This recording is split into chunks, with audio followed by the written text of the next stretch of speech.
Ola, benvidas a un novo directo de Balea Vermella. Mergulladevos connosco no coñecemento científico.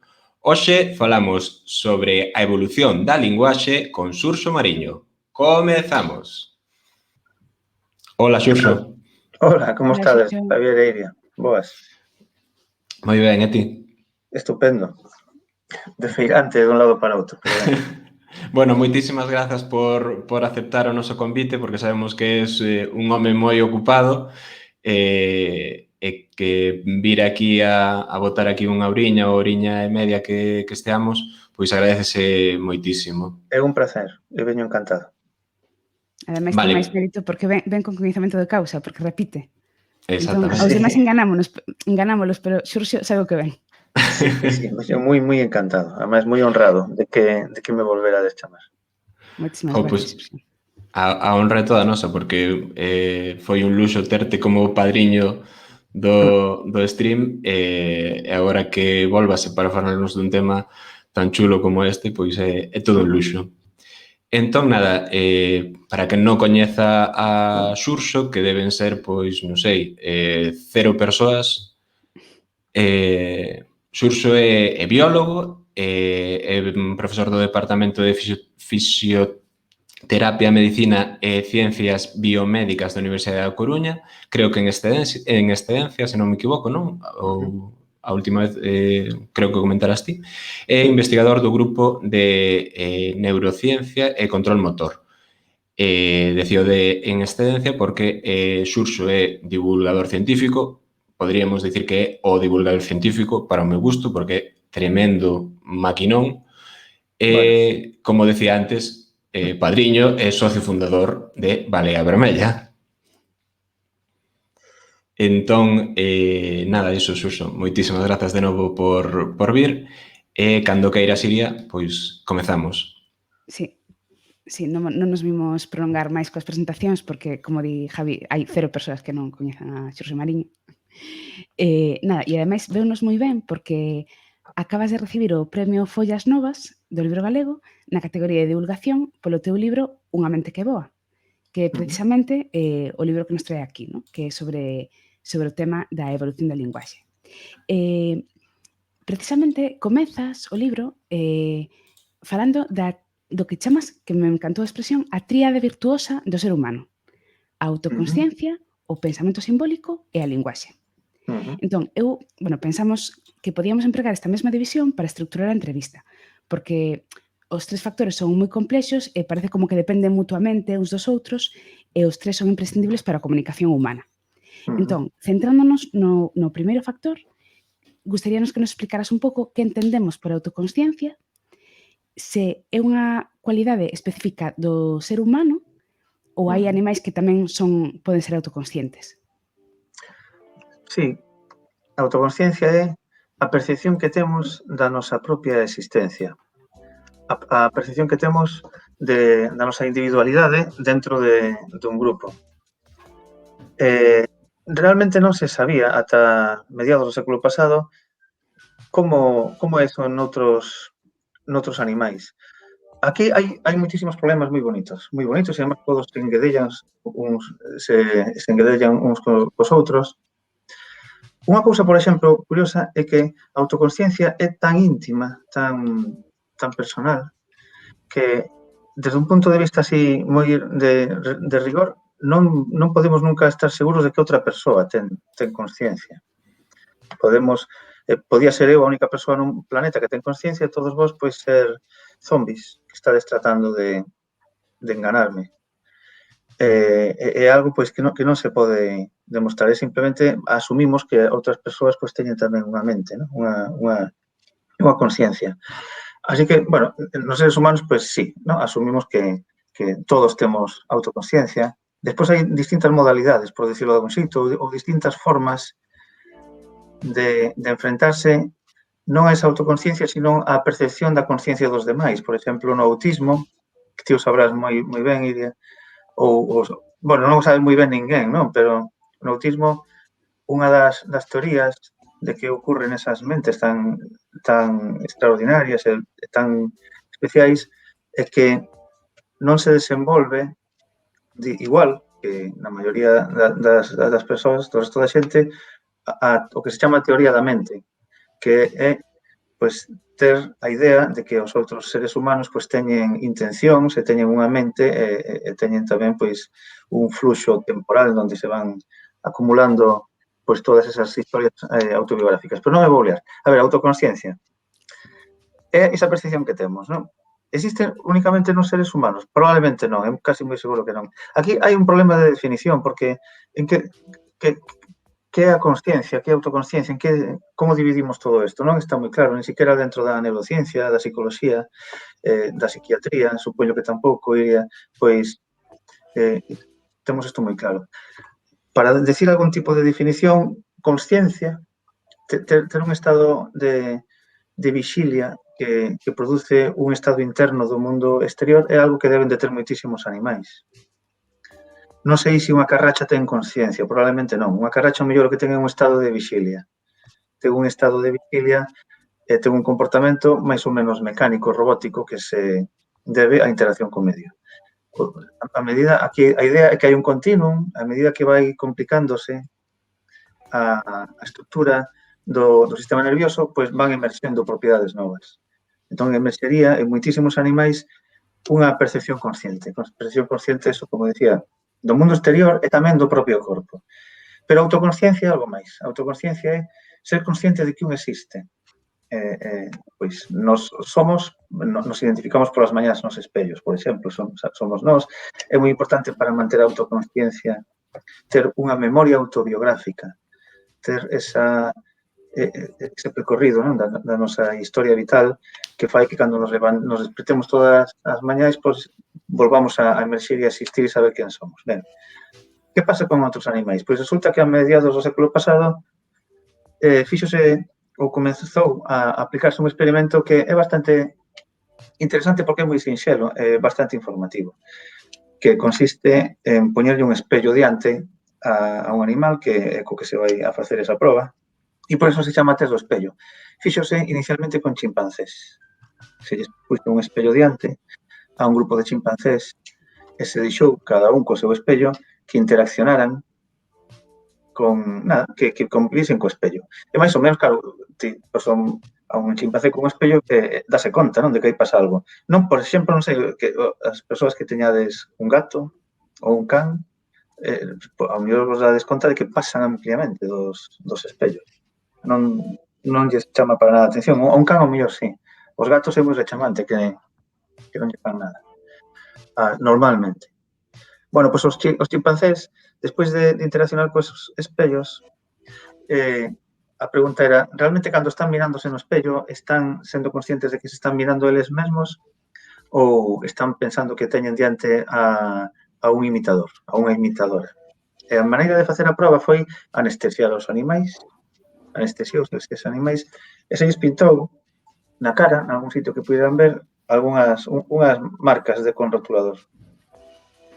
O interesante foi cando acordaron e volveron a utilizar o espello, volveron a interaccionar co espello, viron que aí había algo que non había antes e foron a tocarse esas marcas. Pero o máis importante é que non foron a tocar a marca no imitador, non? A ver, como fago así, sino que se tocaron a elas e eles mesmos, os chimpancés. Entón, aí estaban indicando que eran conscientes de que o que estaban vendo era a súa propia imaxe e, de algún xeito, pois indican que son seres que son autoconscientes. Este test, pois, teñen no pasado non moitos animais, realmente, sorprendentemente. Elefantes, estes paxaros, como se chaman, as pegas, ou algún pariente das pegas. Os gorilas hai experimentos que son contradictorios, tampouco está moi claro. Bueno, non me vou liar porque hai moitísimas cousas bonitas para falar. Non o pasan moitos animais, pero o feito de non pasalo non indica que non exista autoconsciencia. Simplemente, pois, neste caso concreto, pois, non vale esta proba. Hai probablemente moitísimos animais que teñan autoconsciencia. Por exemplo, un macaco rhesus, que o mono este que vemos cando vemos un documental dun templo indio, na India, un templo indio. bueno, e polos povos e polas cidades que están estes macacos que se utilizan tamén moito en medicina, non, para facer probas, pois non pasan os test do espello e é bastante rechamante, que é un animal que ten xa unhas capacidades cognitivas bastante desenvolvidas. Non o pasa. Pero bueno, eso sería autoconsciencia. Así que aí os Preguntan seres aquí, por humanos... exemplo, ¿Cómo? polos corvos, ¿no? Que decías ti, algún pariente Sí. das pegas. Pero como que decías que non escoitei? No, que preguntan aquí polo chat, por exemplo, polos Ah. corvos, porque decían antes algún pariente das pegas, ¿no? Sí, Os corvos é son moi como moi probable. característicamente Claro, é moi inteligentes. probable. O tema é que, claro, non se pode facer experimentos con todos os animais, non así probas. E que se fai con algún, e os córvidos son especialmente... teñen unhas capacidades cognitivas especialmente desenvolvidas. É moi probable que un corvo tamén o pase. Estes animais deste grupo zoolóxico fan cousas moi interesantes. Por exemplo, teñen unha especie de teoría da mente e cando están agochando algún alimento, se perciben que hai outro conxénere que ve onde o agochan, despois o cambian de sitio. Así son conscientes dese tipo de cousas. E hai algo especialmente rechamante relacionado coa autoconsciencia e a linguaxe. É que a linguaxe é bastante probable que no desenvolvemento da autoconsciencia tan iba a dicir tan desenvolvido, tan clara, tan patente que temos os seres humanos, teña un papel especial a linguaxe, porque as persoas que, por desgraza, se crían ailladas de outros seres humanos por algunha tortura, non? Así, sabedes que hai algún caso de pais ou de persoas que teñen criado a rapaces sin contacto, non, co resto do mundo. Hai unha rapaza en Estados Unidos moi coñecida que se chama Jenny, sigue viva, pero foi criada sin ter contacto con outros conxéneres, nunca falou, non?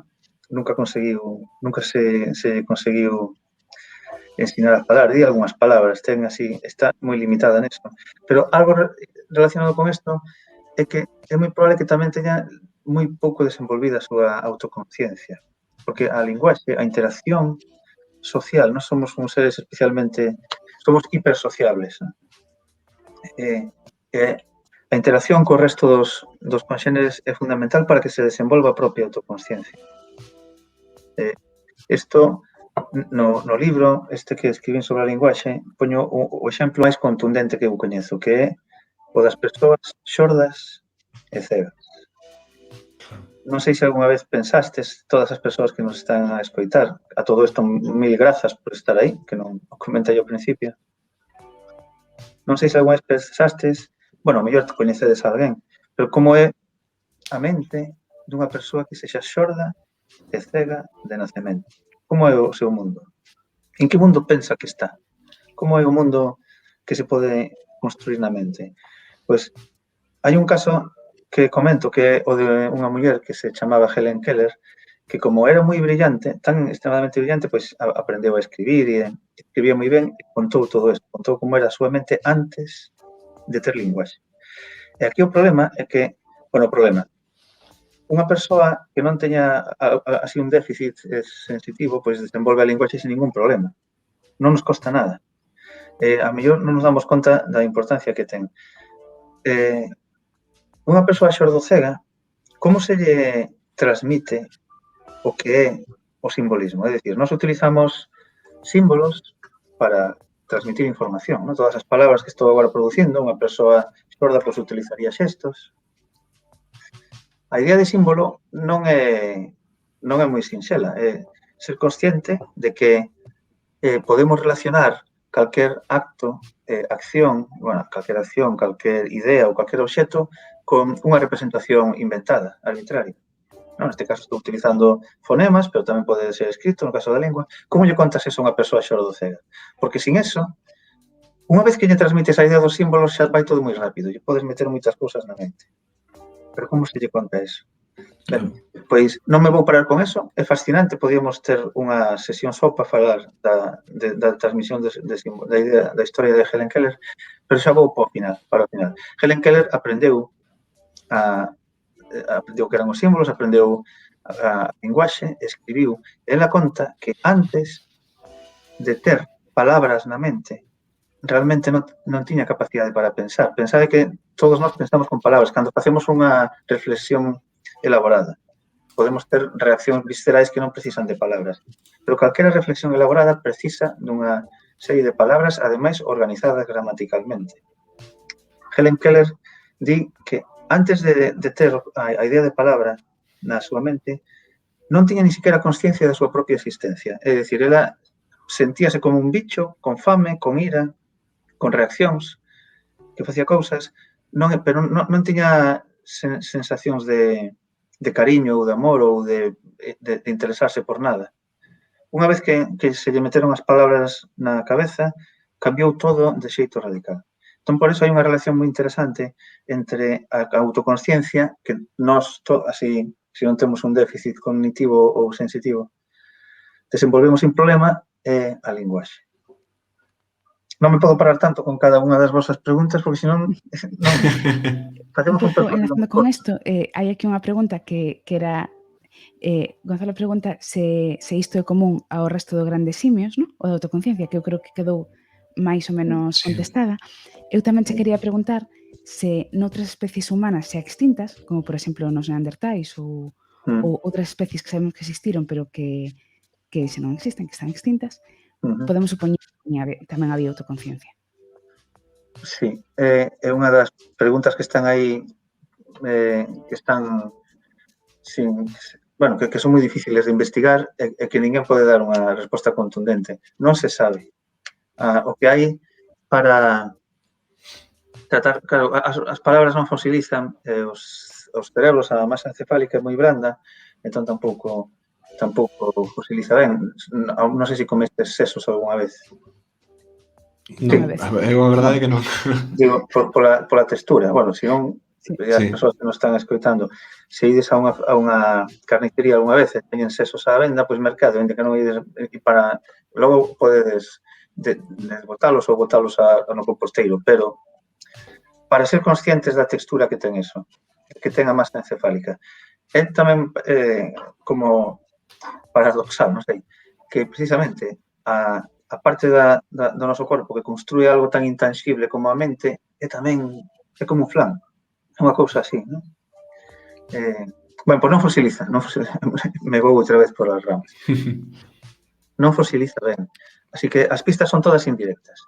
A idea é que a partir dos restos que hai de tecnoloxía e de todo o que se foi topando, pode facerse máis ou menos ti podes facerte unha idea, podes relacionar. Se para construir este tipo de tecnoloxía se precisa unhas capacidades cognitivas determinadas, pois, ao mellor, tiñan xa tamén capacidades cognitivas que podían dar lugar a que se tivera autoconsciencia ou incluso linguaxe. A autoconsciencia é importante para as especies que viven en sociedade. Todos os humanos, desde Homo habilis, despois Homo erectus ergaster, que son a mesma especie, pero con variantes africanas e do resto do planeta, habilis, erectus, ergaster, heidelbergensis, neanderthalensis, sapiens, todas estas especies tiñan grupos de individuos, pois probablemente desde o comezo maior de 50 individuos. Eso por os cálculos. Despois, Homo heidelbergensis calculaste que chegaban a 130 individuos. Entón, o número, o tamaño da poboación é importante, porque a autoconsciencia é unha maneira que nos permite organizarnos nunha vida en sociedade, porque cando tienes consciente da túa propia existencia e da existencia dos outros, é cando podes desenvolver outras ferramentas, ademais da autoconsciencia, para non matar a toda a xente coa que te atopas, non? Convivir nun grupo grande de individuos da especie que sexa, según un sistema eficaz de elaboración mental e de pensamento, é moi complicado. Vos poñede agora mesmo nun estadio así grande de fútbol. Nun estadio de fútbol pasa algo sorprendente, e é que podes ter a 40.000 seres humanos sin que se maten, non? Bueno, ás veces hai excepciones, pero... Hai algo que falla a veces, sí. Sí, pero de todos xeitos nos parece normal, pero meter 40.000 seres humanos si nun sitio tan reducido e que non se monte unha guerra é algo moi sorprendente. Poñede a 40.000 chimpancés, por exemplo. Eso é un desastre, pero pensade que os chimpancés son bastante violentos e xa simplemente cando dúas bandas interaccionan empezan a loitar entre elas. E dentro dunha mesma banda, me estou outra vez guiando moito, o que quería dicir é que dentro dun grupo pequeno se precisan ferramentas para manter a estabilidade. Entón, de aí, evolutivamente, puido xurdir esa capacidade de autoconsciencia e termino, entonces, coa pregunta de Iria, é que é probable que sí, non? Que neandertais, todos estes especies do xénero Homo, neandertais e Erectus habilis, tivesen algún tipo de autoconsciencia porque o tamaño do grupo era suficientemente grande. Entón, ao mellor sin autoconsciencia non se daban organizado ben. Por eso é rechamante, decía antes que, por exemplo, os macacos non pasen o test do espello porque forman bandas moi grandes. Bandas. Aí hai moitas cousas relacionadas. Non estou falando e se me están ocorrendo moitas ideas paralelas e conexións, pero non podemos comentarlas todas. Pero, bueno, eso. O tamaño do grupo é importante, a autoconsciencia. E despois, claro, evolutivamente, a partir de aí, tamén é importantísima a linguaxe, porque a linguaxe é a mellor maneira que temos para parar as guerras, ¿no? Para contar as túas intencións. Cando hai linguaxe, podemos transmitir o que está pasando na túa cabeza a outra persoa. Podemos transmitilo e xa está. É dicir, xa sabes as intencións, entonces podemos chegar a un acordo. A linguaxe é unha ferramenta sobrenatural, absolutamente sobrenatural. Hai un lingüista que morreu hai pouco, que a min é dos que máis me gustan de todas as lingüistas que lín, Derek Bickerton, que el comentaba que decía nas súas charlas, facía o seguinte experimento, lle decía, eu tamén o fixen a unha charla, lle decía a todos os asistentes, sabes, poñedevos levantadas mans e estade así, coas mans levantadas durante 8 segundos. E a xente, pois, o faz, non? Parece algo como estúpido e moi tonto. Un grupo de chimpancés é absolutamente imposible que un chimpancé, ainda que se lle ocurra eso, que se lle pode ocurrir, a ver se nos poñemos todos así. Non ten maneira de transmitir eso. Claro. Non é unha idea tan complexa, pero, bueno, non hai maneira, non hai maneira. Entón, é unha ferramenta extraordinaria. Sí, Iria, os Homo casi todos teríamos autoconsciencia, moi probablemente sí. Eu teño aquí ferramentas que, ao mellor, bueno, non sei cando vos... Teño toda unha... Mira, isto é 3 millóns de anos. Wow. Isto é 1,5 millón de anos, unha bifaz excelente. Isto pode ser 1 millón de anos, outra bifaz. Isto vamos poñelo, paleolítico superior, isto vamos poñelo en 30.000 anos. Por que estou pasando? Todo isto é tecnoloxía. Isto é 50.000 anos. Non, 40.000 anos. Home, León. Isto é 25.000 anos. Estou chegando nos anos. Entón, a pregunta é, a partir desto, as persoas que fixeron isto, en que momento empezaron a ter linguaxe? Todas estas, xa do por suposto, xa desde hai 2 millóns de anos que había algo de autoconsciencia. Entonces, a pregunta en lingüística, en paleoantropoloxía, en neurociencia, é, a partir destas pistas, que podemos decir, non? Bueno, de momento deixo aí. Non sei, para seguir o guión que tedes vos previsto. Perfecto. No, está genial, a verdade que é impresionante esa como sigue, o sea, é increíble.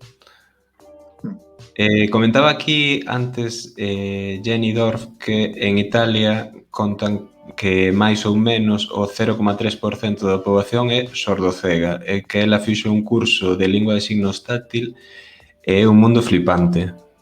Bueno, un pouco que comentabas antes sobre as persoas sordocegas. Sí.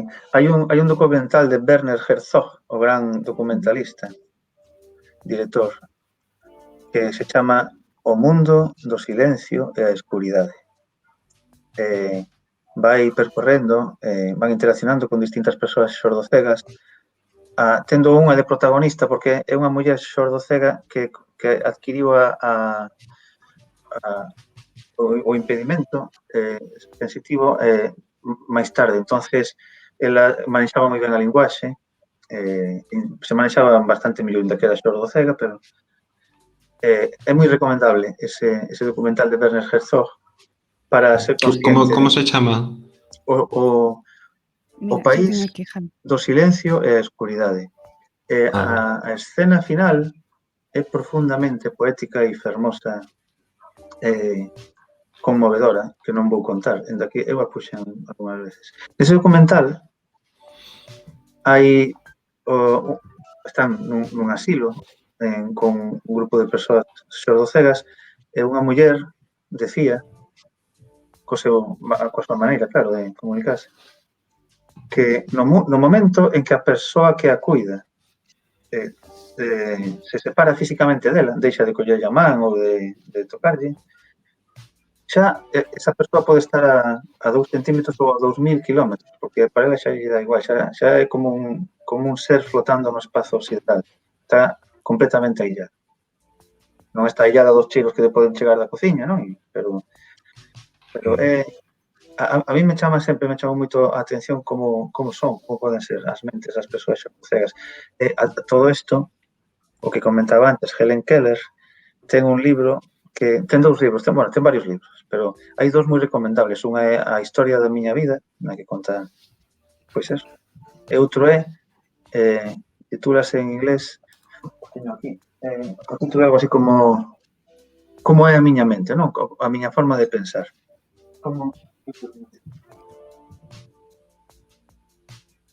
Bueno, da igual, non me vou poñer agora a buscalo por aí.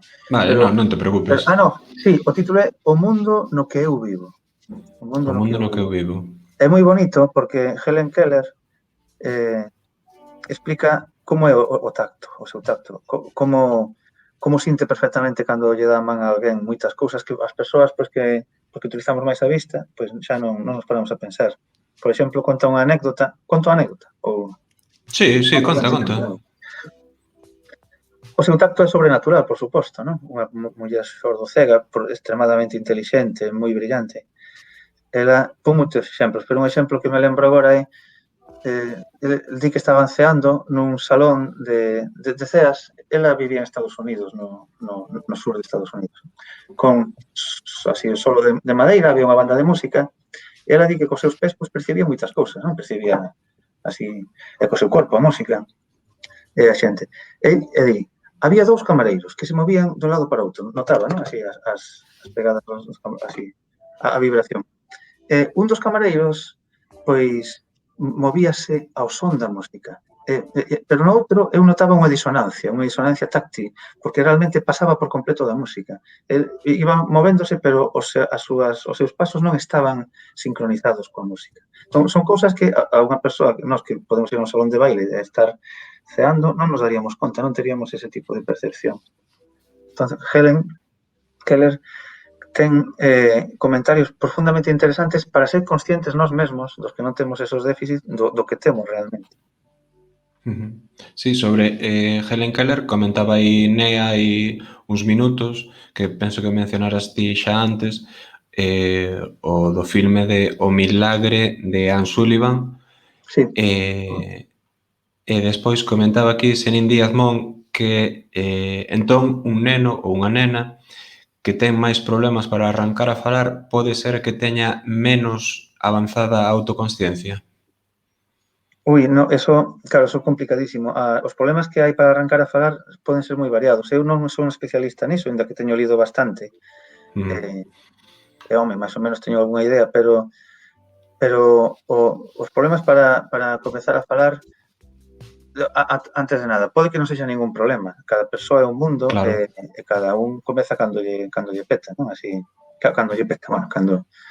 eu teño así das crianzas que coñezo agora, dos meus amigos ou dos meus familiares, hai unhas diferenzas enormes. Problema de autoconsciencia, supoño que non coñezo eu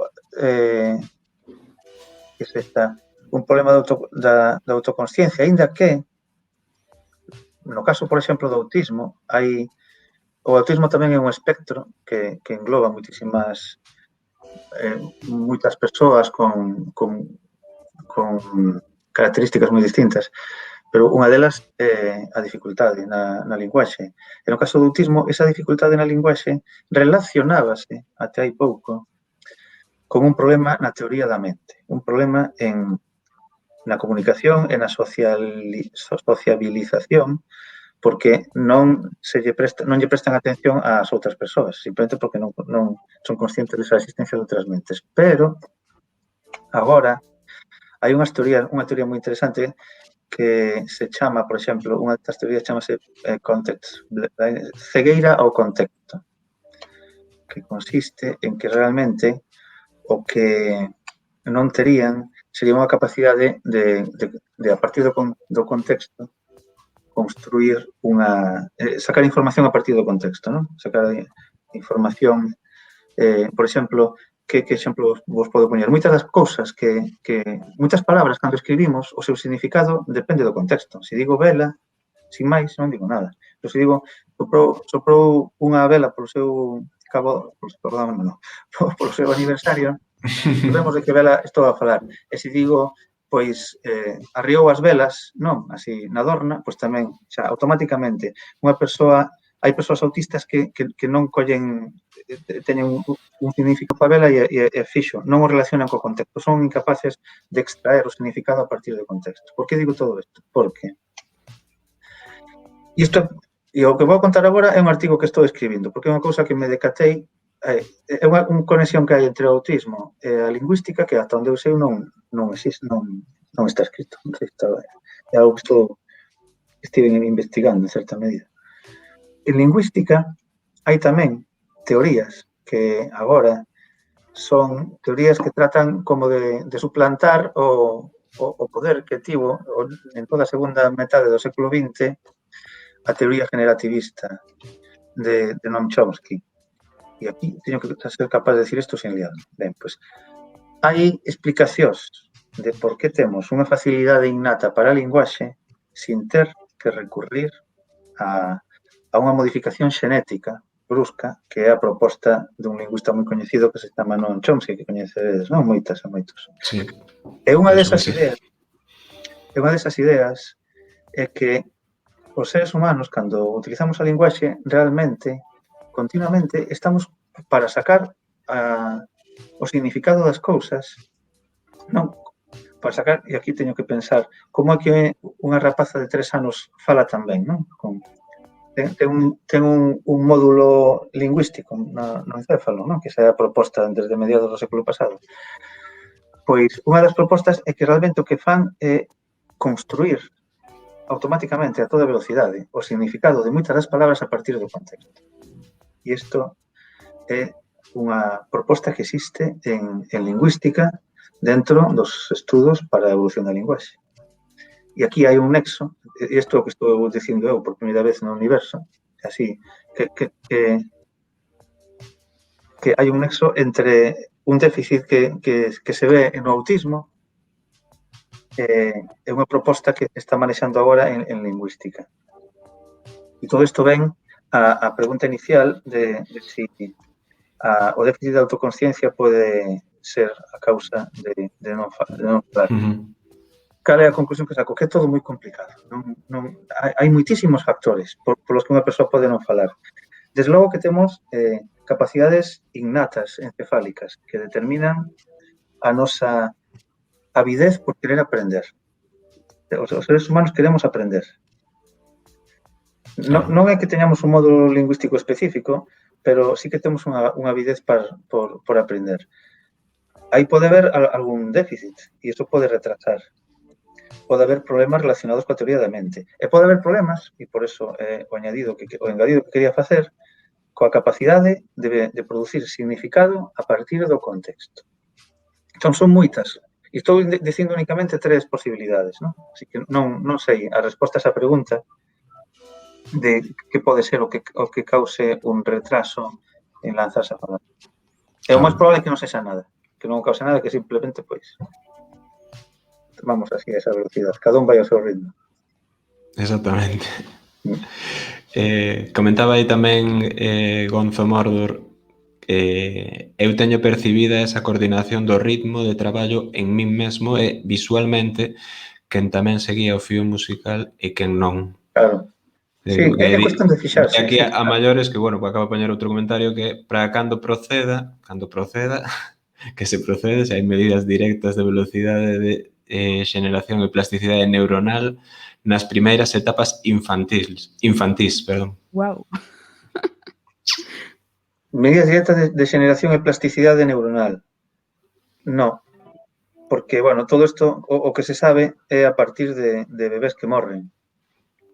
No? Unha das cousas complicadísimas para estudar o sistema nervioso é que os seres humanos non deixamos que nos abran a cabeza facilmente, no? Está claro. Teríamos que convencernos moito.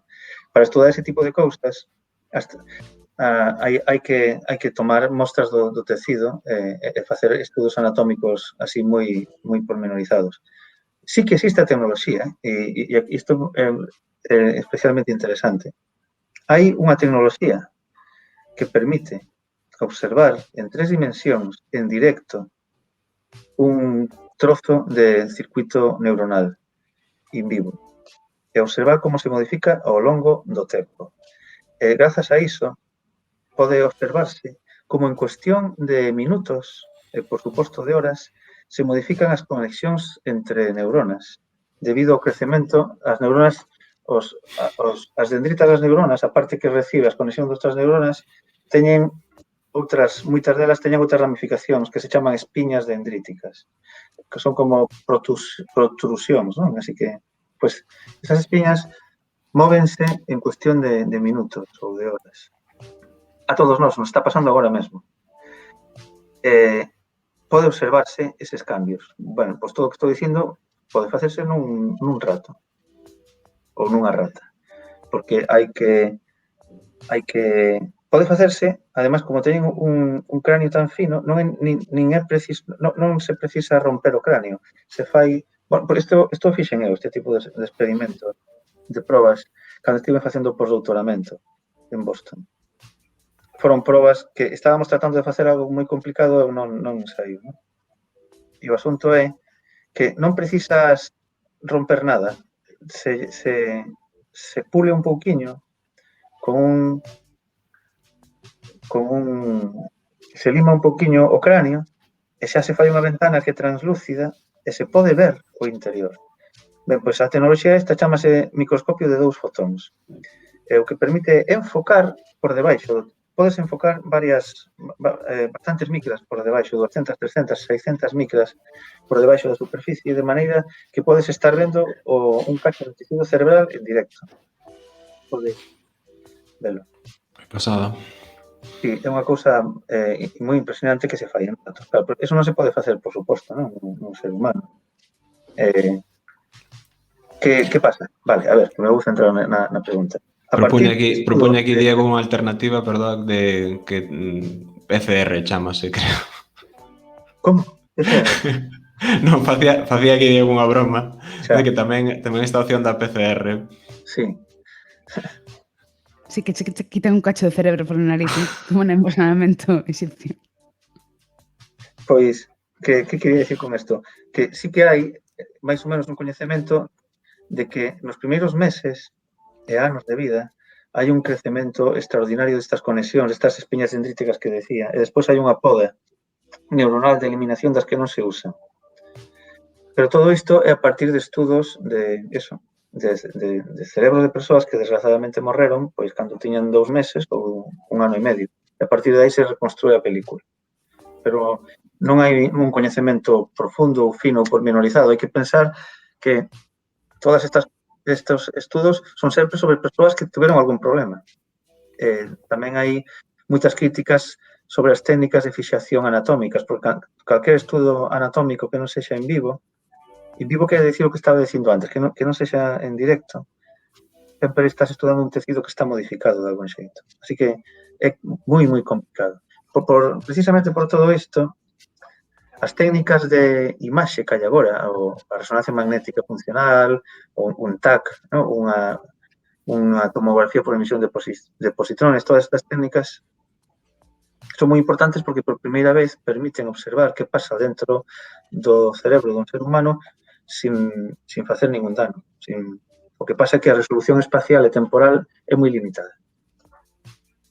Digamos que un TAC ou unha válenos para ver o macro, o sea, válenos para ver se tes un defecto neuroanatómico no cerebro, pero non nos permite ver o micro, non nos permite ir á Ujú. neurona, á espina Sí. dendrítica, eso Sí. eu creo que é o soño húmido de calquera psiquiatra, Sí, pero aínda non estamos aí. claro. E ademais vale para ver o macro, é unha película fixa, non é movimento, Exacto. non podes ver cambios a É unha curto prazo. foto. Sí, é unha foto. Eso, non é unha película fixa, é unha foto. Mira, Xurxo, que entendemos por pensamento simbólico e cando aparece? Sí. O pensamento simbólico é isto que decía antes de que era moi difícil de contarlle a unha persoa xordocega. É algo que, pois, todos nós oímos asimilando de pequenas e de pequenos. Relacionamos a palabra queixo, pois, o queixo que nos ensinan, el leite co leite, consiste en establecer esa relación de referencia entre unha idea, un obxecto, unha acción e unha maneira de representalo, que pode ser oral, pode ser escrita, non pode ser como un xesto. Iso non é trivial, non é algo, é unha artistada, é algo complicadísimo, ata o punto de que non coñecemos a ningún outro animal que poida facer en condicións naturais establecer relacións de referencia simbólica. Non o coñecemos. Hai algún experimento, non eran experimentos, hai algún chimpancé que se criou en cautividade que sí que aprendeu a manexar símbolos casi así automáticamente, porque que conviviu con grupos de humanos desde pequenos, un en concreto que se chama Kanzi, que comento no libro sobre a linguaxe. Entón, un pensamento simbólico é eso, esa capacidade de establecer ese tipo de relacións que, ademais, eso dá lugar a algo maravilloso, que podemos falar do pasado, do presente, establecer relacións, elaboración de plans de acción para o futuro, e podemos tamén falar de cousas que non existen. Por exemplo, Bob Esponxa é unha cousa simbólica que non está en ningún lado, non está nas mentes das persoas. Bueno, podes pintalo. O pensamento simbólico permite que existan religións, sistemas económicos, teorías políticas. Todas estas cousas son construccións da mente. Teño aquí, vamos a ver, isto, o home león este, é especialmente interesante desde o punto de vista da paleoantropoloxía, porque é a primeira imaxe que claramente representa unha mente simbólica, porque é unha representación de algo que non existe. É un corpo humano con unha cabeza de felino. E por iso é importante, isto ten 30.000 anos, ou algo así. Así que a segunda parte da túa pregunta de cando empezou a comezar, os seres humanos, os homo sapiens, os humanos modernos, non hai ninguna dúbida de que manexamos pensamento simbólico, porque a linguaxe é un sistema simbólico. Isto xa o fixo un homo sapiens. A pregunta é, bueno, o problema é que entre isto é unha machada, pouco lle destaque máis pequena. A outra é original, pero esta me sirve. Entre isto, a ver, que comenzou a facerse hai 1,7 millóns de anos, e isto, en algún punto, pois tuvo que desenvolverse a capacidade de simbolismo. Isto o comenzaron a facer os Homo erectus e isto Homo sapiens. Entón, que especie comezou a ter simbolismo? É necesario, é preciso simbolismo para facer isto? Entón, agora vamos a isto, esta peza. Porque isto é unha... Vou coller a original. Isto é unha machada achelense, non? É o que se chama unha bifaz. Esta en concreto ten 250.000 anos, 300.000 anos. Pode parecer moi tosca, pero é a peza, o elemento de tecnoloxía desenvolvida polos seres humanos que máis ten durado no tempo. Isto comezou a facerse hai 1,7 millóns de anos e se estivo facendo prácticamente sin modificacións ata hai, isto xa sería a actualidade, non? Ata aquí, hai 250.000 anos. Vendendo o mismo modelo, agora pensade no vosso móvil, non? Que o cambiamos cada nada. Pois estiveron vendendo o mismo modelo durante 1,5 millón de anos. E isto plantexa un problema. Durante 1,5 millón de anos houve cambios no encéfalo, porque hai cambios, observanse cambios nos cráneos das especies. Entre Homo erectus e Homo sapiens houve cambio nos cráneos, pero apenas houve cambio nesta tecnoloxía. Así que non se sabe se realmente se pode a tecnoloxía reflectir, non? Así os cambios cognitivos. O asunto é, hai 1,7 millóns de anos facían isto. E isto, algunhas investigadoras, algúns investigadores propoñen que indica un indicio de simbolismo, porque para facer unha bifaz, mirade, antes vou poñer esta aquí tamén. A ver, estou facendo un lío co tempo. Isto é antes, isto é máis reciente, vale, sí. Isto é máis reciente, isto é máis antigo. Isto, bueno, está fixena eu, pero isto é unha pedra, é un coitelo de hai 3 millóns de anos, da industria olduvaiense. Para facer isto non hai que darlle moitas voltas, metes un hostiazo a un cacho, neste caso de sílex, corta moi ben, isto corta un chuletón magníficamente.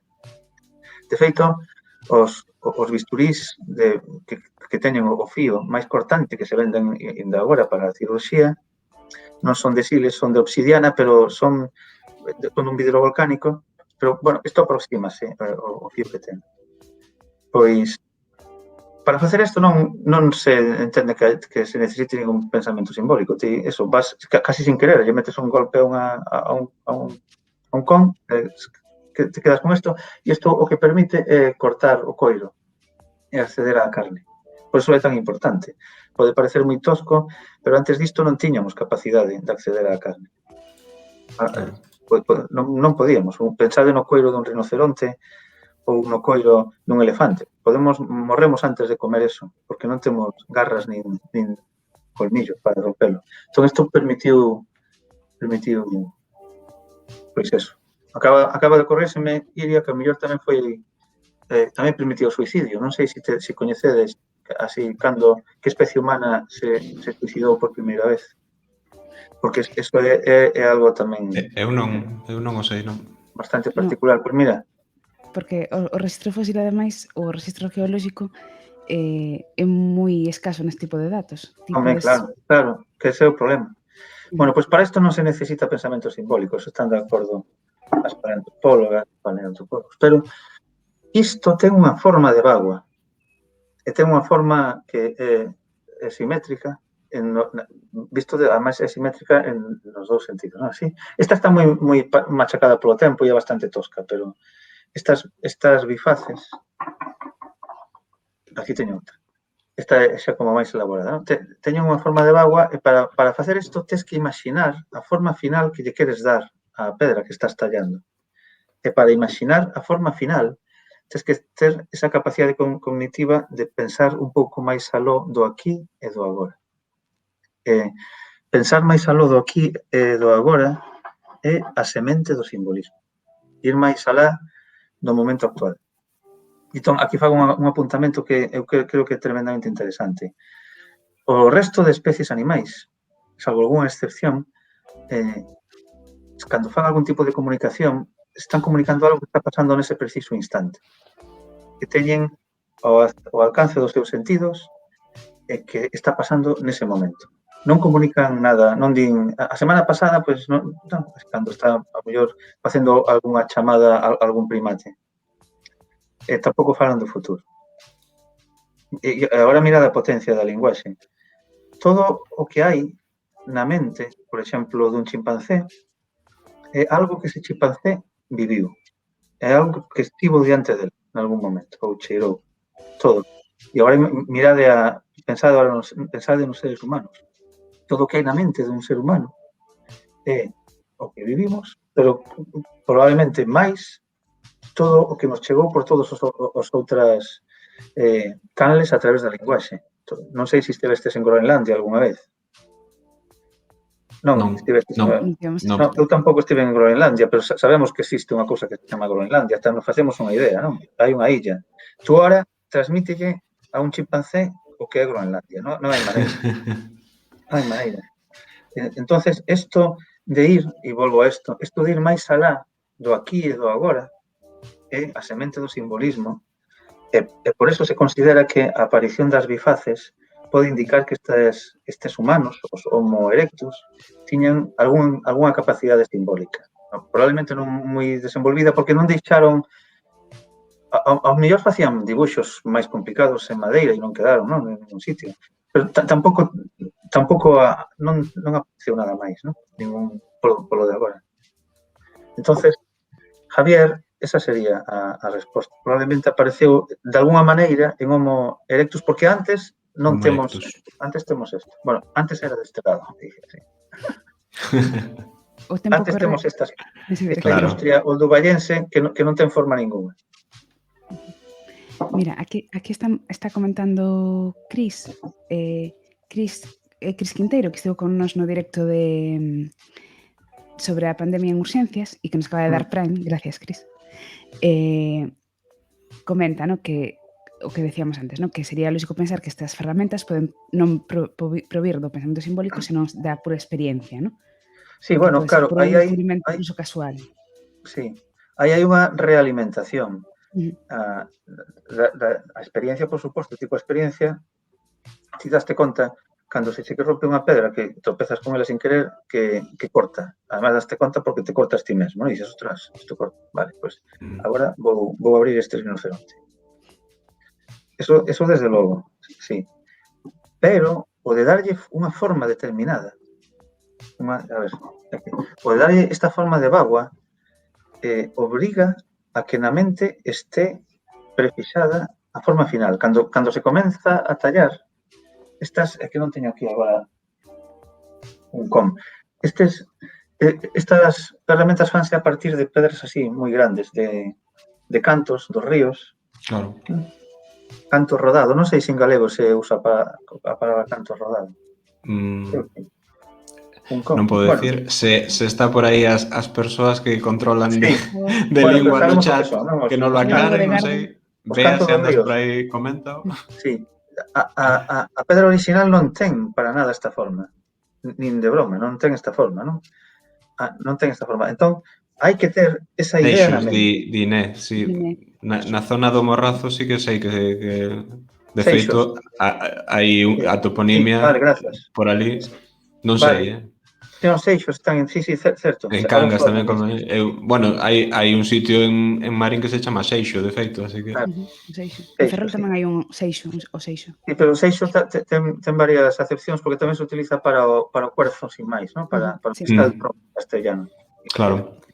Bueno, pois, para respostar a esa, para facer un comentario, para facer isto hai que ter, por casualidade, cando comenzas a romper pedras, pero para darlle esta forma, ti na mente tes que ter moi clara a forma que lle queres dar. Porque eu estuve facendo bifaces para, precisamente, pasei moito tempo tratando de facelas para facerme eu a min mismo a idea clara de como é, non, o proceso. Tes que ir rompendo a pedra sabendo moi ben o que queres, porque senón non hai maneira de facelo. Entón, esa sería o simbolismo incipiente ao que me refiro. Despois, sobre o tema do suicidio, tamén comenta aquí Cris, que, bueno, eu coñezo porque tamén é psiquiatra e compañeira de especialidade, que creo que para denominalo suicidio, ¿no?, implica certo nivel de inteligencia, xa que de por sí é un acto que vai contra o teu instinto máis primario, que é a supervivencia, ¿no? O sea, eu entendo que un animal podería facer algo que eventualmente remate coa súa vida, ¿no? Pero o feito de suicidio implica como o que decíamos antes do futuro, ¿no? Implica entender que eu vou deixar de existir. Sí. Me parece moi interesante isto. Non pensar eu nesta relación entre o suicidio e a linguaxe, por exemplo, e as capacidades cognitivas, non? En que especie de humano, porque humanos non somos só os homo sapiens, non? Os humanos somos neandertais, erectus, habilis, heidelbergensis, non todos. Que especie de humano? Estou dando, por suposto, que nos australopithecus xa non había estas capacidades, porque os australopithecus estaban nesta época, non? De facer isto. Que especie de humano se suicidou por primeira vez? Eso sería interesante de investigar. Sí. É un comentario, sin máis. Di aquí Gonzo, por exemplo, que claro, non é o mesmo que deixarse morrer en prol do grupo, como fan outros animais sociais, efectivamente, non? Sí, pero eso está explicado. O último non é rematar coa propia vida, non é protexer a outros individuos. Sí, aí hai estudos de etoloxía sobre o poder ese altruismo, realmente leva detrás que eses niveis de altruismo, eso tens estudiado. Son distintos dependendo de cal sexa a relación que tes ti, non? Xenética co grupo que estás a defender. Ten moitas ramificacións isto da evolución da linguaxe. Mira que é un campo no que non se sabe casi nada. Ahora, con todo isto que estamos falando, ocorresenos tamén a pregunta de un pouco que foi antes, non? O ovo ou a galiña? A linguaxe aparece antes, despois ou simultaneamente co pensamento complexo? E por outra banda, outra cosa que me gustou moito do libro é que comentas que, falas da linguaxe como unha tecnoloxía, non? Igual que nos estás ensinando agora as machadas, entón, como pode ser a linguaxe unha tecnoloxía? Bueno, unha tecnoloxía é unha ferramenta que permite a cultura, no sentido de que permite unha explosión de transmisión de coñecemento e de construcción de creatividade. ¿No? Porque, como é unha ferramenta que permite transmitir mentes, ideas dunha mente a outra, pois, unha tecnoloxía é unha ferramenta, non sei. Eu creo que non utilizo a palabra tecnoloxía, pero sí ferramenta, non? Así. Agora pídesme. Igual a palabra tecnoloxía. A linguaxe é o resultado, por suposto, dunha realimentación entre unha evolución cultural e unha evolución biolóxica. Eso está claro. Hai que ter uns prerequisitos biolóxicos e hai que estar nun contorno cultural que favoreza eso. O contorno cultural é o tamaño do grupo que citaba antes. Estou respondendo primeiro á segunda, vale? Que me preguntaba así. O tamaño do grupo e a necesidade de alimento, de organizarse para obter alimento. Esa é unha das propostas.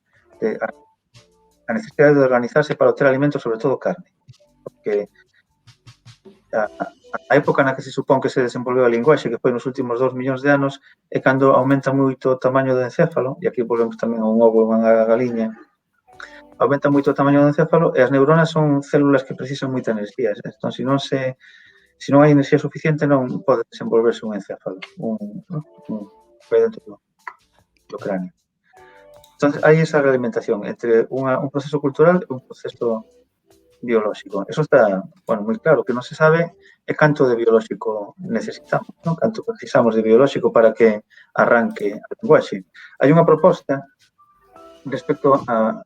Os neandertais non se sabe se tiñan linguaxe ou non, pero unha das ideas é que realmente sí que poderían ter un sistema nervioso preparado para a linguaxe, pero que nunca rincou porque non se deron as circunstancias culturais de grupo. E isto que quere decir? Quere decir que se unha persoa neandertal, pois se integra de pequena nun grupo de sapiens, podría desenvolver unha linguaxe sin problema.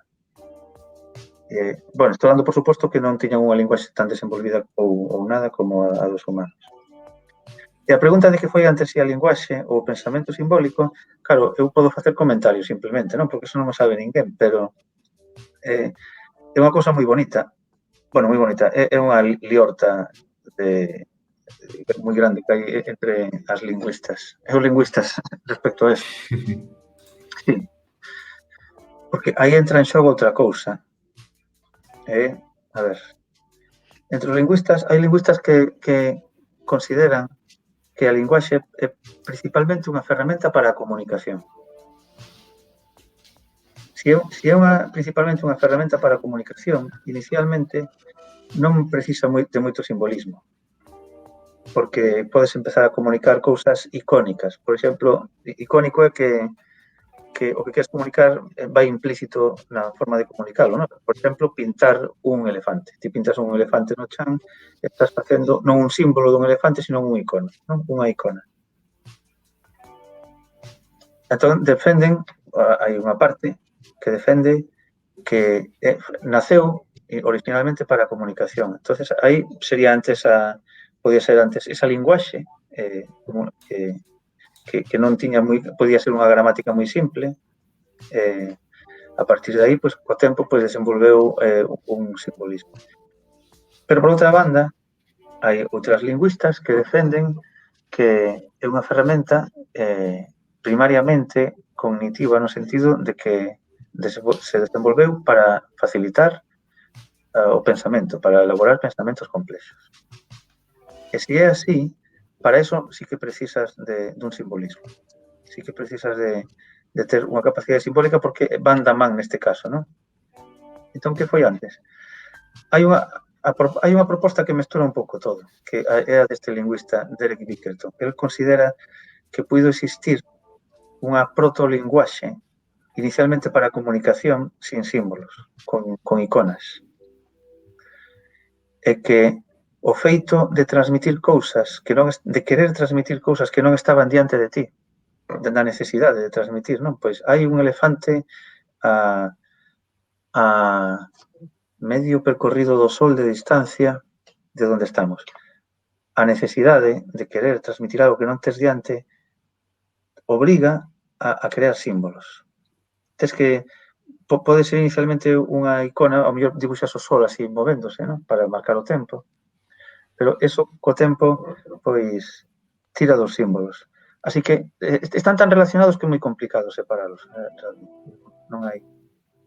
Aí hai unha cousa moi bonita tamén, que non desenvolvo no libro, pero que é moi chulo, só o comento moi de pasada.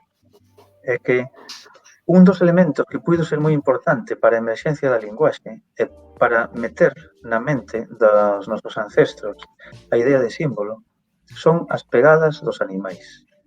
Porque unha pegada dun animal é un signo de naturaleza índice, quere decir isto que indica que acaba de pasar por aí un animal. Que son os signos máis simples que hai. Pero ao mesmo tempo é un signo de naturaleza icónica, porque é unha representación dunha parte do animal.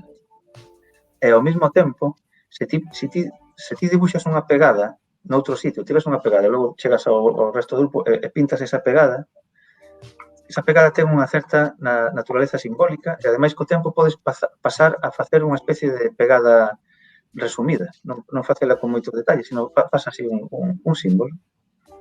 De tal maneira que as pegadas é algo que se sigue a utilizar hoxe en día en moitos sitios en donde hai culturas, hai povos que viven nunha interacción directa que dependen de detectar o paso de animais. É moi probable que estivese nos comezos desta transición a ter unha mente simbólica, ser consciente da existencia das pegadas e do que significa. Parece interesantísimo. Sí, é interesantísimo, está claro. Antes de nada, decir que fixo no Right hai Recuncho Gamer, como estaba falando Xurxo, non o interrompimos, pero nada, moitísimas grazas pola raid, benvidas a todas as persoas que vides da canle de Recuncho Gamer. Estamos con Xurxo Mariño, como vedes, estamos falando sobre a evolución da linguaxe. Se hai alguén que estea por aí que non nos siga aínda, dadelle aí a seguir. E se nos quere tamén, se vos quedade, se vos gusta a nosa canle, tamén recordade que tedes a opción de suscribirvos. E nada, continuamos entón falando con Xurxo. Había por aí, creo, algún comentario, Iria, non? A maiores... Sí. Aquí Gonzalo, por exemplo, que pregunta, falla sin comentario, sería a dicotomía entre se se comezou empregando a linguaxe para falar do que che rodea ou do que che pasa, non? De estados internos ou de sensacións subxectivas, se cadra, non? Sí, de acordo con eso, sí. É dicir, perfectamente, sí. E despois aquí Cris que comenta tamén que para ela non ten sentido que a linguaxe ou unha certa protolinguaxe fose antes, porque, por exemplo, a base do progreso como sociedade é a transmisión de coñecemento. Ainda que fose a linguaxe non verbal, parece lóxico pensar que se comunican, non? O sea, como que para ela ten máis sentido pensar que foi antes a linguaxe como sistema de comunicación que o simbolismo. Sí, como que a primeira peza, non? Ten que ser algo que comunicas, porque iso é o que fai despois medrar o coñecemento. Sí, claro, pois perfectamente, sí, tamén de acordo.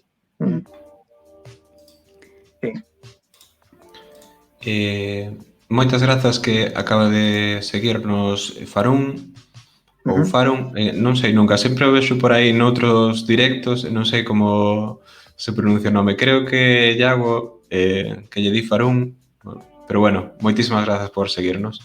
Moitas grazas. Vale, pois continuamos entón. Non sei, tedes preguntas por aí ou queres que saque un tema? Tiñamos por aquí apuntado, pero se tes algo a maior, ti comenta, sí. É que, sí, era para... Estaba comentando E para rematar unha cosa que comentei antes con algo moi distinto. Faro un agulha, vale. Estaba dicindo que o proceso de evolución da linguaxe é un proceso biolóxico, por suposto, porque hai cambios que precisamos ter. Bueno, ahora se me ocurren outras cousas tamén, a maiores. Ao punto, por aquí. Músculos. Logo falo dos músculos. Bueno, se hai tempo, non sei. Se non, botádeme. Non. É un proceso biolóxico, é, por suposto, un proceso cultural. Hai modificacións que son bastante espectaculares no desenvolvemento ontoxenético, que é o desenvolvemento que nos acontece a todos desde a concepción ata a idade adulta. É dicir, o desenvolvemento ontoxenético dun Homo erectus non sería igual ao dun Homo sapiens, non? Ou ao de un Australopithecus. Sería distinto. E unha das cousas que se observan, eu quería sacar aquí a pelve esta. Con a pelve femenina.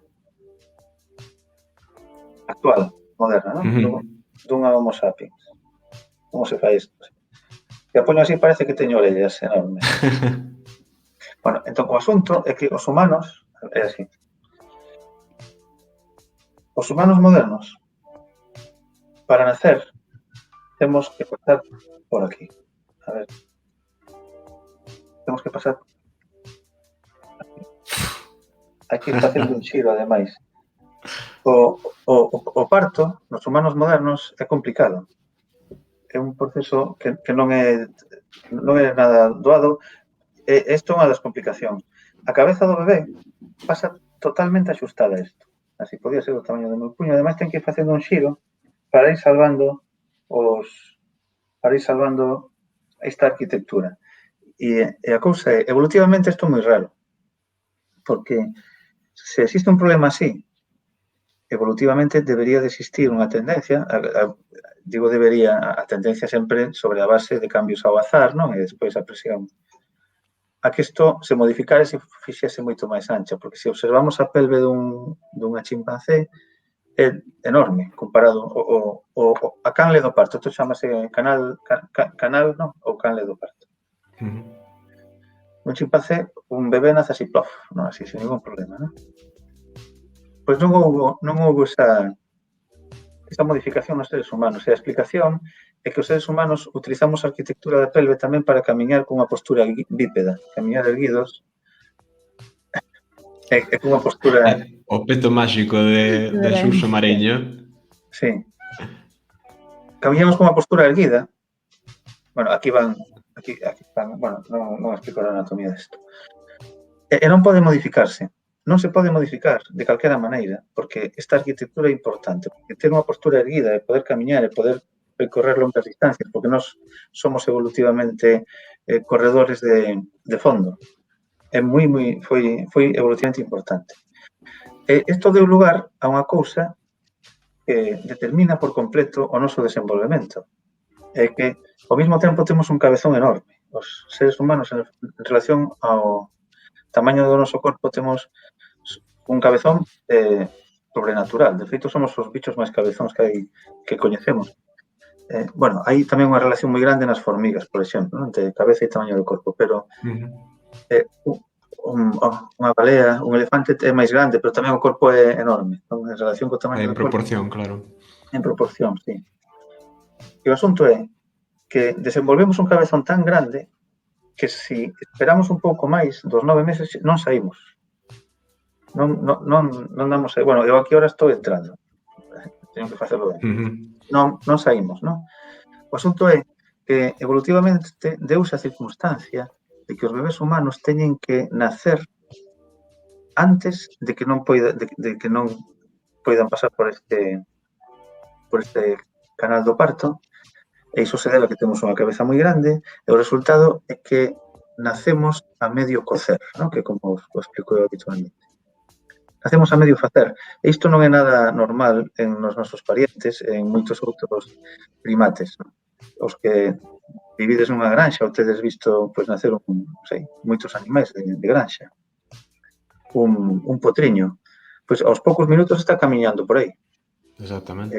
Un bebé humano é un gusano que non pode facer nada. Cando nace un ser humano, un gusano con todo o cariño, por suposto. Somos desvalidos por completo. Precisamos da axuda do noso grupo.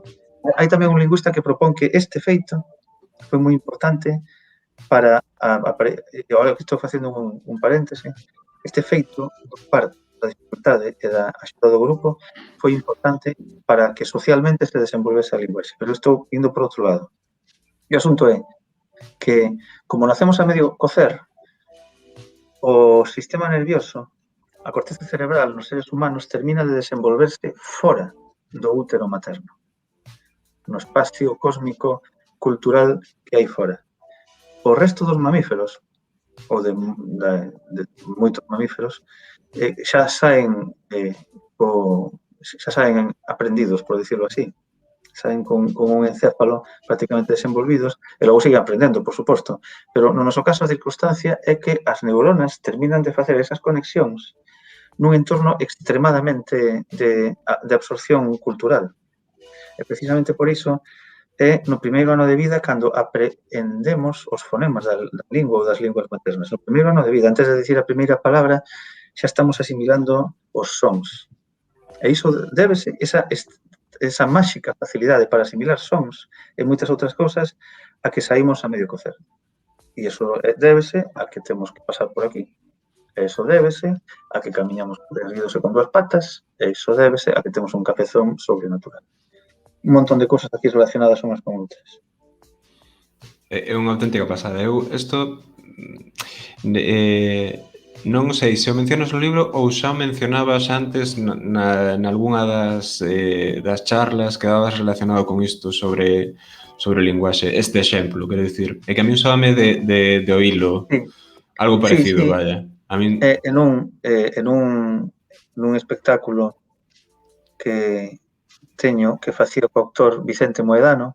Sí, Vicente Moedano fai unha versión de Bohemian Rhapsody en donde el fai unha versión da canción en donde ele é un bebé que nace a través dunha canle do parto e o explica el magistralmente desa forma. Sí. Un crack, Vicente, verdade que sí. Vale, pois como temos xa pouquiño tempo para ir pechando, tiñamos aquí dúas preguntas, non sei, Iria, escóllete aí a que vexas que pode ser máis interesante. A mí que as dúas me parecen así moi... Sí, eu creo que podemos refundir as dúas nunha, non? Básicamente, o que queríamos preguntar era que software necesitamos para desenvolver linguaxe. Entón, hai un software neurocognitivo e un software xenético que sexa imprescindible para adquirir as capacidades da linguaxe.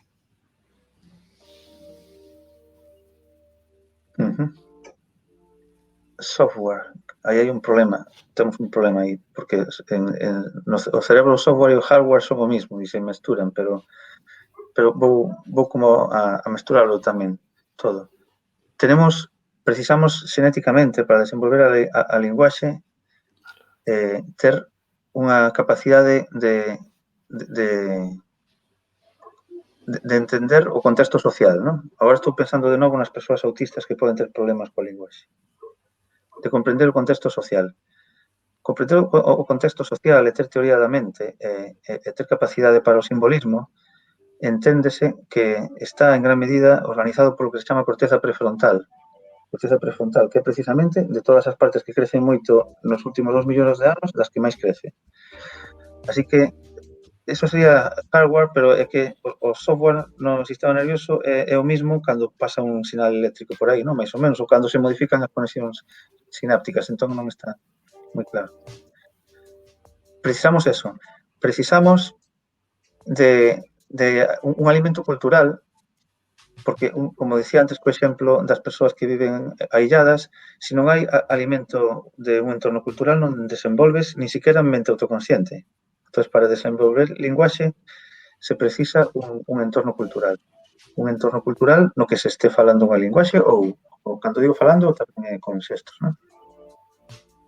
Se precisa, entonces, ter outros seres humanos que utilicen unha linguaxe ao redor.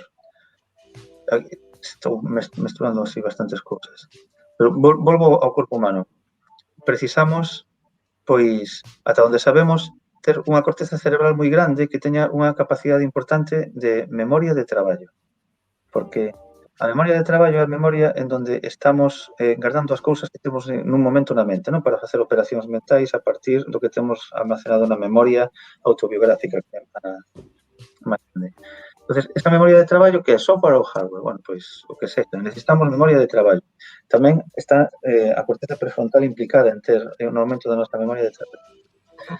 Precisamos ter neuronas que se encarguen de xestionar os símbolos, é dicir, nós temos unha neurona ou 12.000 que se encargan de xestionar a palabra bolboreta. Esas neuronas están físicamente en algún sitio, teñen unhas conexións nerviosas en algún sitio. Ben, esas neuronas están distribuídas por toda a cortiza cerebral. Sabedes que desde mediados do século XIX considerase que a parte máis importante para a linguaxe no cerebro é o hemisferio esquerdo na maioría das persoas, porque hai unha área que se chama de Broca, outra que se chama de Wernicke. Ben, pois, estas son zonas que non teñen por que ser zonas nas que se procese nada. Hai a idea de que poden ser simplemente colos de botella, son zonas en donde a información converxe e precisamente por iso, cando hai un dano, se o dano é aí, é moito máis claro respecto á linguaxe. Pero bueno, entón necesitamos o mellor tamén área de Broca, área de Wernicke, dentro dese software, hardware, pero estaba dicindo que a memoria, o mapa semántico, a memoria semántica, o noso acceso ao léxico o temos distribuído por toda a corteza cerebral. Isto sábese desde moi pouco tempo. Así que realmente necesitamos toda a corteza cerebral. Estou aumentando cada vez máis, pero ted en conta que o que pasa nos últimos 2 millóns de anos é que nos aumenta moito precisamente a corteza cerebral e iso parece que nos diferencia de todos os outros primates. Por unha banda, iso.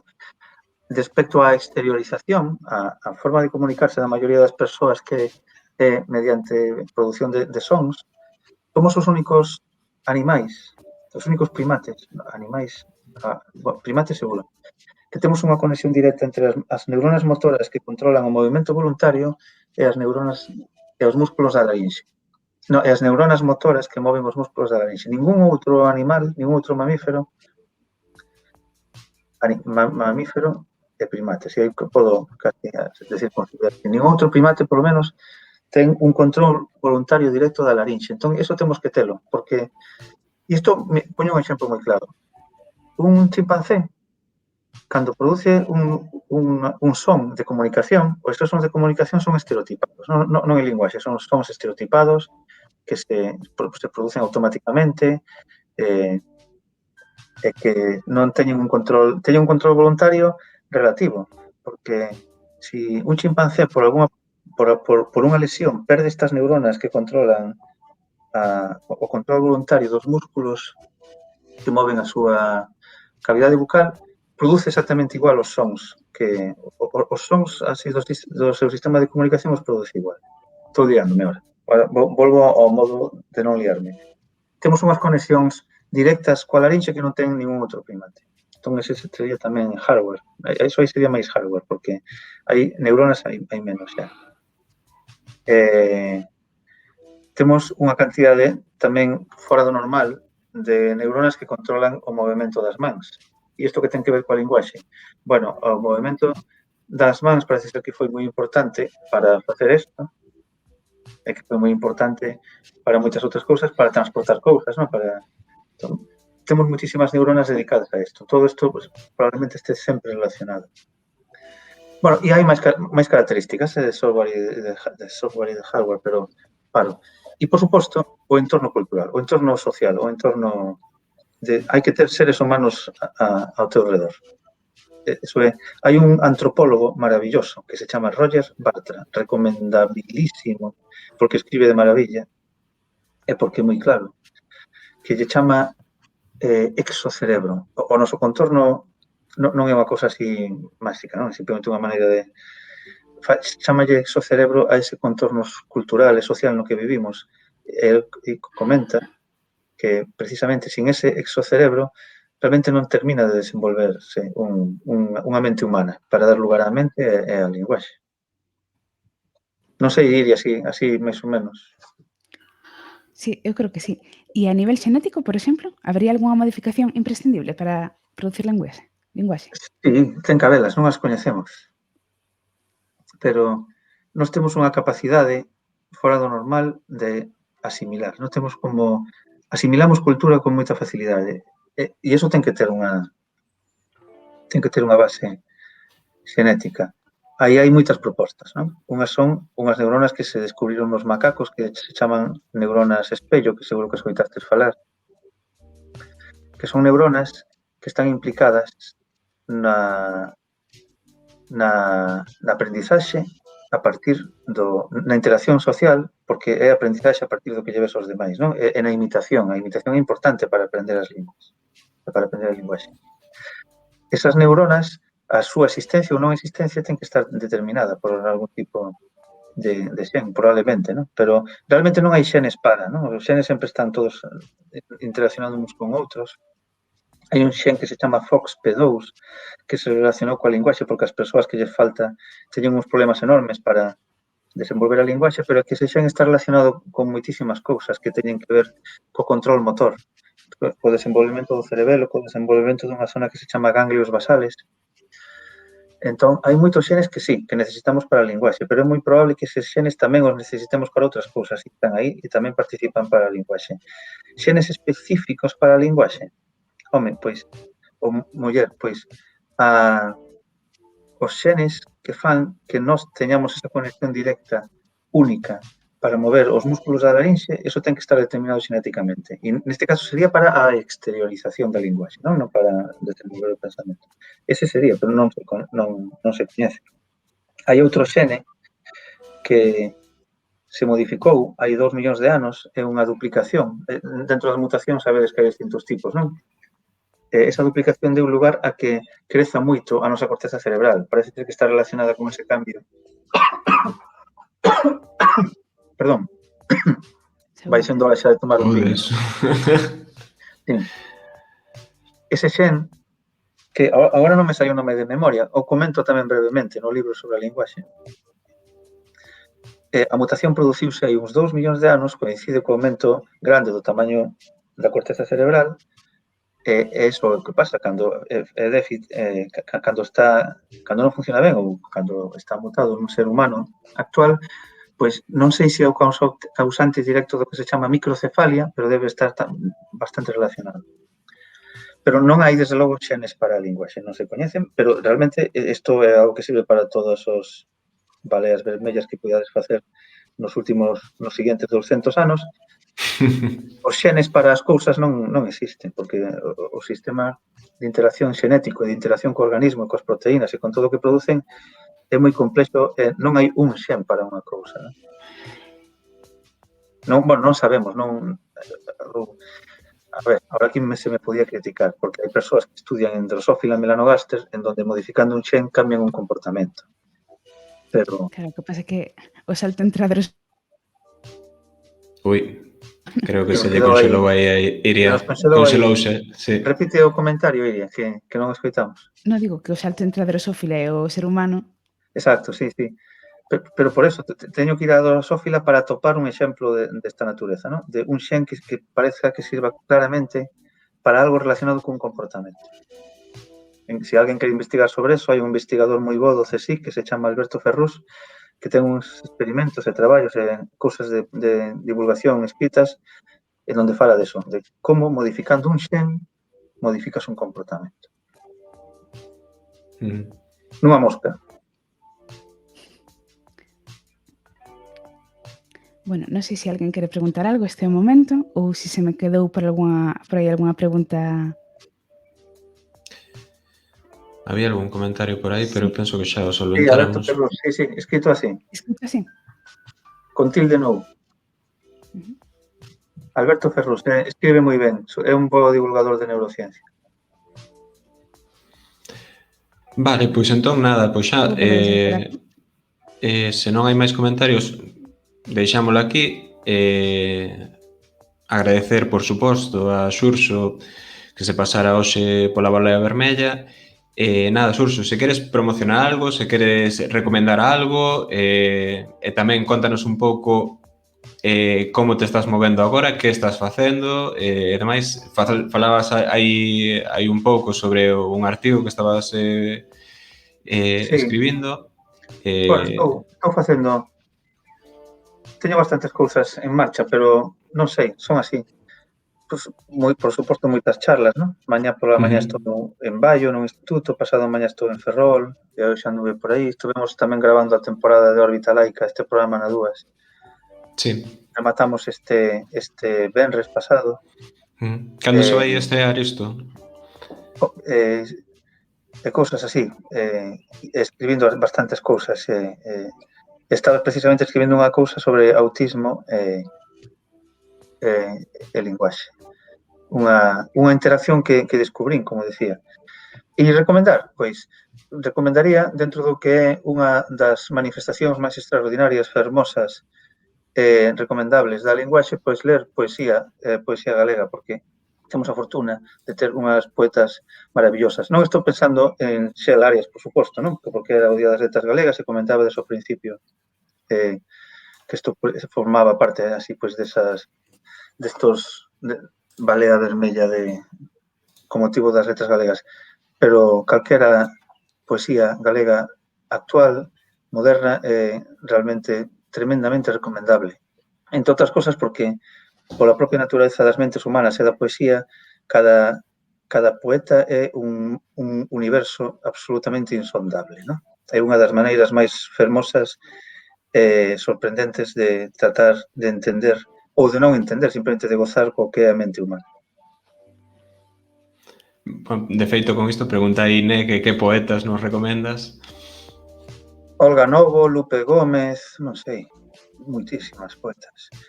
Chus Pato, é que en Galicia temos Sí, somos unha potencia.